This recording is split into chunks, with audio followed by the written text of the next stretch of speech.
总统府邀请民众参加7月15日在烈士桥举行的大游行。在我们相聚在715烈士桥上的推文中，还播放了反托拉恐怖组织在2016年7月15日发动政变期间人民奋勇抗争的视频。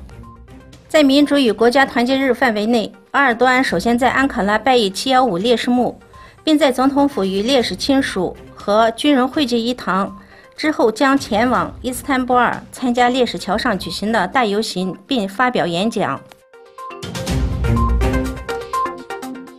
中共政府正试图通过尽力来控制人们的思想和行动。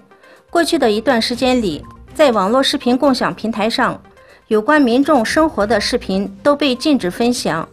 以及显示人们聚会的视频也被禁止。很明显，政府试图通过这些限制自由的禁令来控制民众。巴士拉上周日开始举行的抗议失业和停电示威游行活动不断升级，因此伊朗停止了飞往伊拉克纳杰夫的航班，科威特过境点也已关闭。新唐人7月13日报道，四川宜宾市江安县12日傍晚发生爆炸，当地政府称至少19人死亡，12人受伤，爆炸物怀疑是甲醇、盐酸等。目前事故原因有待调查证实。同一天，埃及首都开罗机场附近的2个燃料库发生爆炸，